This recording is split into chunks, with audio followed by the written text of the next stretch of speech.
Hall effect has hit the gaming keyboard market hard this year, and for good reason if you're into competitive FPS or rhythm games. It's getting more and more difficult to not recommend Hall effect for people that are into gaming, and we've seen a lot of alternatives to Wooting launch over the past few months, both from big brands and from smaller overseas brands, and I've looked at a ton of them this year. Today we're going to walk through a handful of the more notable options, including Pulsar, Asus, Keychron, Luminkey, and the newly released Logitech Pro X TKL Rapid. We'll talk sound, materials and builds, software, and of course performance to see if there's something out there besides Wooting that might be a good fit for you.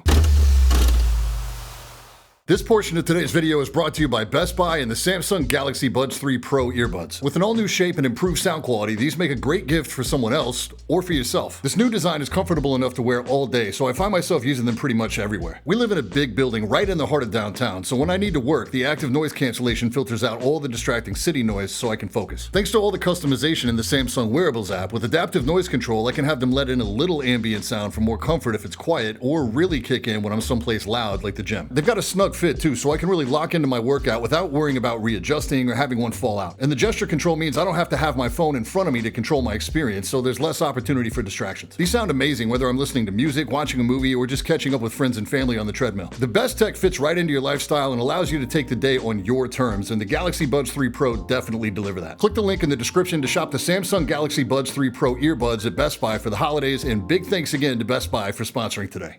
So two things we're not going to waste a lot of time on today: latency and polling rate. Yes, some of these boards have slightly better latency than others, but because we can control the actuation point with Hall effect, we're not even taking actuation distance into account. So we're talking differences of microseconds, not even milliseconds. This is for bragging rights in marketing materials. In the real world, this makes very little difference to your experience. And understand, I'm not talking about end-to-end system latency. That's not a viable method when we're testing latency values this small, because the testing environment in your system can change even minute to minute based on how background processes are utilizing system resources. You just can't reliably use your system as a constant when we're measuring latency data like this. 8K polling, same thing. Fractions of milliseconds, not even whole milliseconds. So don't let conversations around latency or polling rate be the primary factor in your purchase decision. It's much better to have the layout, the features, and the build quality that you want instead. The only thing like this we will discuss is any rapid trigger performance difference you can actually feel, because depending on what you play, this is the biggest feature outside of being able to set your actuation point. This was a bigger deal a year ago, but luckily now even the basic clone stamp firmware seem to have got this figured out. So purely from a day-to-day ownership, operation, performance standpoint, I gotta say,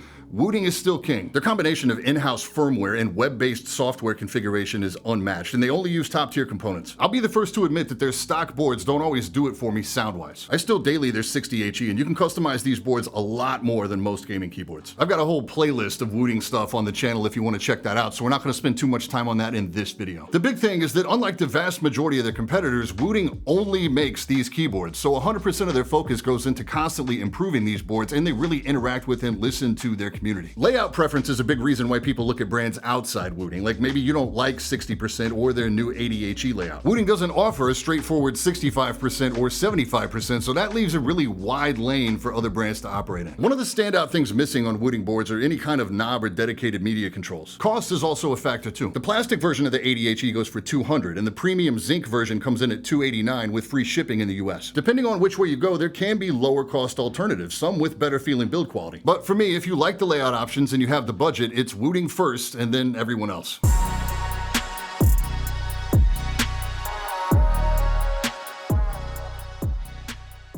Keychron's a company I haven't looked at in a really long time, and not because they don't make good boards, but because they figured out their formula and then started cranking out every layout imaginable. And there just really wasn't a lot to talk about outside the layout changes. So unsurprisingly, their Q1 HE board looks and feels almost exactly like the Q1 75% board that came out a few years back. We've seen this a lot now. Except that now we've got magnetic switches, and this is one of the few Hall effect boards on the market that supports wireless, both 2.4 gigahertz and Bluetooth. There's a huge battery in here too, 4,000 milliamp hours, so you get up to 100 hours of wireless use with the backlight off. We've got a very heavy all aluminum case here in a 75% layout. This is a pre-built version with a knob, and it goes for right around $200, and their shipping for me is $20. It comes with their own KSA keycap profile that I'm not a huge fan of. It feels very tall, and a wrist rest is mandatory for me on this board. This uses Gateron Nebula double rail magnetic switches, and that's important because this board is not compatible with a lot of the aftermarket switches people would normally go with. The best of those currently being the Geon ROG HE and the Gateron Jade Pro. Neither of those are an option on this board. You're limited to other Gateron double rail switches, and Keychron sells a couple other variants that differ only in spring weight. Hall effect keyboards don't generally sound great. They all kind of share this weird, common, like squelchy sound that comes off the switches, and some manufacturers have resorted to using tons of sound dampening inside to combat that.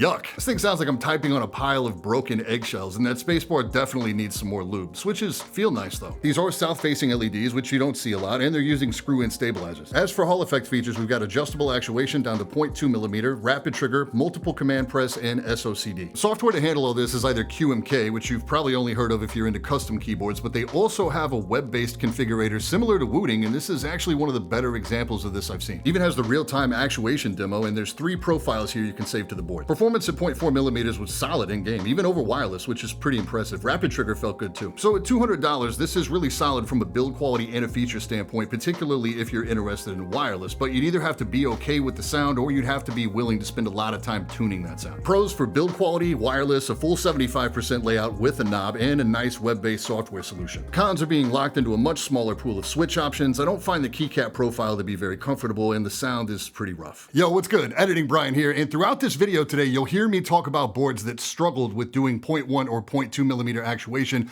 without repeating keys or weird behavior, anything less than 0.4mm really. Some of you big brains out there might notice that I'm using a Secret Lab desk on the majority of my B-roll.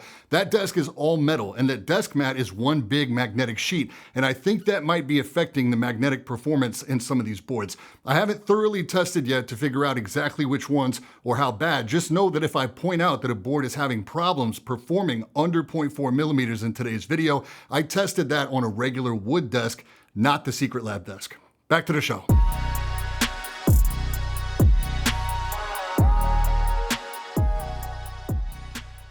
Next up is the Falchion Ace HFX from Asus ROG. This is a very compact 65% layout, mostly plastic build that looks very gamery and comes in right at $200. This has single stage flip down feet, but it feels almost low profile on the desk. It's really comfortable. This comes with a case/dust cover that I still wish would snap securely on top of the board so you could throw this in your bag to travel. This has 2 USB ports, one on each side for either cleaner cable management or for multiple system support, and you can switch which USB is active at any one time. Media controls are a combination of this button to toggle features, and then there's a touch-sensitive stripe on the rear of the board. This lighting feature on top, which I thought was just corny decoration at first, is actually a visual indicator of the adjustments that you make. This includes setting the actuation point on the board in steps of 0.5mm. You can do that either globally or per key. On the other side, you've got a switch that toggles this board in and out of rapid trigger mode, which I really like. For Hall effect features, we've got set actuation down to 0.1mm with repeating inputs still present. We've got rapid trigger and SOCD. I don't see any support for multi-press here. So technically, you can do a lot of adjustments on the board without using any software, but I can't see a situation where somebody is only going to use the hardware because there are limitations. So eventually you're going to find yourself back at Armory Crate, and that can be a turnoff for some people. Fortunately, this does use the newer Armory Crate gear, so it's a lightweight peripheral specific install versus the invasive full fat version. You get 5 memory profiles here, and I didn't have any issues with the software. The switches here are their ROG HFX magnetic, and if you didn't know, Asus has quietly been making some banger switches that rival even some of the best of what you'd find in the custom market. These are solid, very smooth, very little wobble, north-facing LEDs, but they do have a custom magnet position. So you can replace these if one goes bad, which is incredibly unlikely versus a standard mechanical switch, but again, no playing the field with other Hall effect switch options. And we've got 5 layers of sound dampening in here.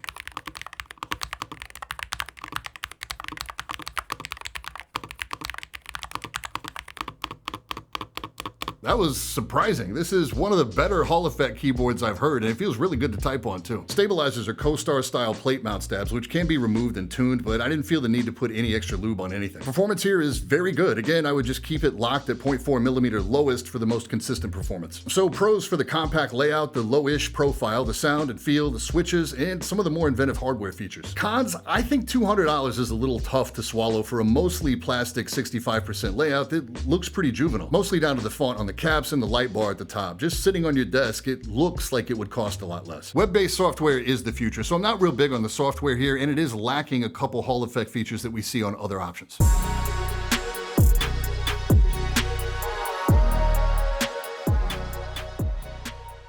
By now, I've seen a lot of overseas Hall effect clone boards. Most of them are instantly forgettable. This is the best one of those I've seen so far. This is the unfortunately named Magger 68 HE from Luminkey, and aside from that name and a sketchy software experience, this thing is extremely impressive. It comes in two flavors, a more affordable performance version at 120 and a professional version at 150, which I've got here. This is the Hall effect 65% for people who are normally into custom keyboards. The case is all aluminum, it weighs quite a bit, has some nice detailing on the top and bottom of the case. The quality of the case itself feels pretty nuts for this price point, and it's really comfortable to use. The front height is only 16.5 millimeters, so it sits low with a 7-degree angle. This comes pre-built. Love the color palette on the caps and the use of transparent caps for accents. The included switches here are Gateron Jade Pros. It's one of the best you can get. So you may not ever want to swap these, but you totally can, because this board's going to be compatible with all the nice aftermarket switches on the market, including the Keychron ROG HEs. And we've only got 2 silicone layers of sound dampening in here.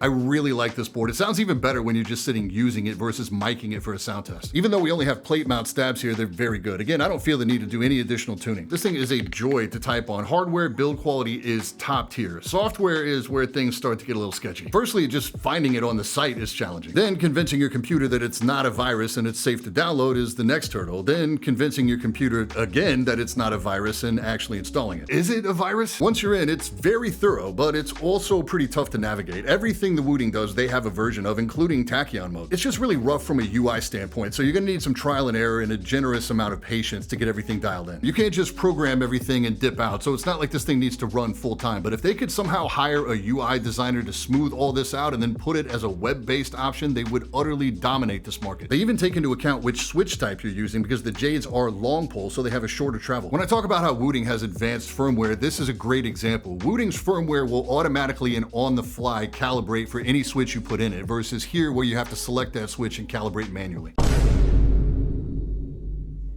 In-game performance, though, again, very good here. This is the only board so far outside of the Wooting that I could set to 0.1 millimeter actuation and not have any issues with repeating keys or weird behavior. I'm pretty floored at how complete of a package this is at $150. Pros, everything except the lack of dedicated media controls and the software being powerful, but overall kind of sketchy. Cons, the software and the name.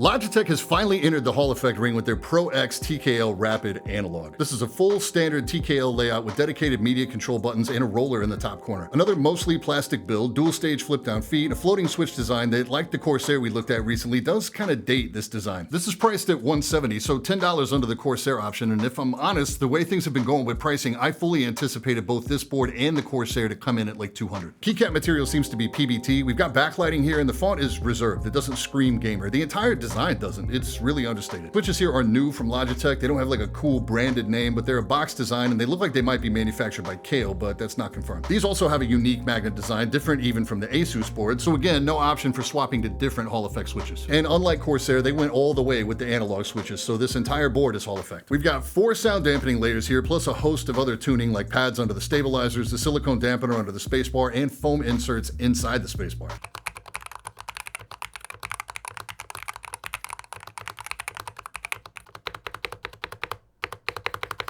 This is a louder, thawky sounding board. It's not the best sounding board on the list today, but it's not the worst either. It does kind of still have that big box gaming keyboard sound. There is a little ping in there, and most of the volume is coming from the keycap material. Based on all the details they put into the tuning, sound clearly wasn't an afterthought. We've got plate mount stabs here. Factory loop seems good. Like, I personally would probably try to tune these a little more, but most people who would buy a board like this aren't going to give these a second thought. For Hall effect features, we've got set actuation, rapid trigger, multi-point, and SOCD, which has a few options similar to Wooting's implementation. This board has 3 pre-configured onboard profiles that you can instantly swap to, and a customizable profile where you can quickly set the actuation point in steps of 0.4 millimeters and set rapid trigger options. If you want to get more granular, you'll need to use G-Hub, which again doesn't need to run full time. Performance here again, no issues. No issues with G-Hub. It's interesting to me that they decided to skip 8K polling on this, just given how competitive the market is with spec numbers. And I was able to use this board at 0.1 millimeters with no repeating keys or stuck keys. So pleasantly surprised, to be honest. Yeah, it's not really moving the industry forward in any way, and there's not any one thing about it that's particularly necessarily exciting. Like, I wouldn't personally choose it over anything else on the list today, but if you're a fan of Logitech and you want to stay in that ecosystem,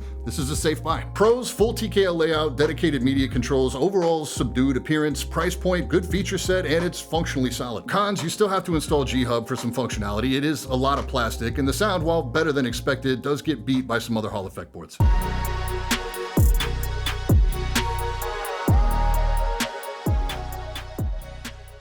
Last up today is the PCMK HE TKL from Pulsar. This is priced at only $159 and it's a full TKL layout. It feels compact because the bezels here are super small, meaning there's unfortunately no media controls. This is another floating switch design, so we've got a mostly plastic build with an aluminum top plate, which to be fair is thicker than most, so it gives the board some heft. Low front height and low default angle, but you do have two-stage flip-down feet here too. Keycaps are double-shot PBT and there's no backlit legends because these sockets are south-facing LED. I'm kind of surprised by the mullet vibe of this board, where it's business in the front and party in the rear. This looks like it would be more at home in an office environment than it would a high-end gaming setup. Pulsar collabed with Gateron for a custom version HE switch. These are light at 30 grams and have dual rails, so they feel pretty stable. Beauty part is these are standard magnet layouts, so you are free to hot swap these with other high-end Hall effect switches.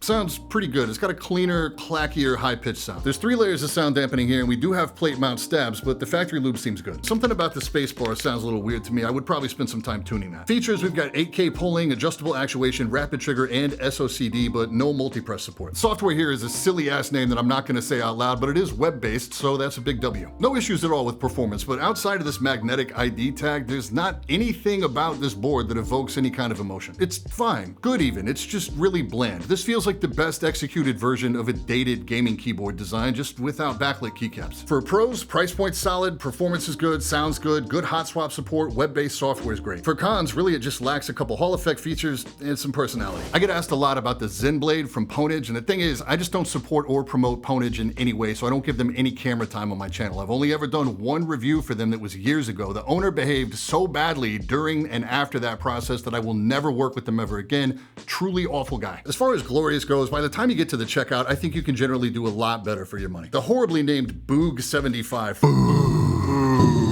is a nice foamy sounding typing experience. It's built like a tank, but in long-term testing, I just got tired of it generally being pretty buggy. Even the online software actually saving to the board was kind of hit or miss. There were frequent firmware updates, and I lost track of the amount of times I had to unplug and replug that board after missed actuations. It just always felt better to go back to the Wooting. Let me know in the comments if there's a specific Hall effect keyboard you want me to take a look at in the new year. We're gonna keep the roundup train rolling with the next 2 videos. We've got wireless headsets coming up and then desktop audio solutions. That's it for today. Thank you so much for watching. I will catch you all in the next one.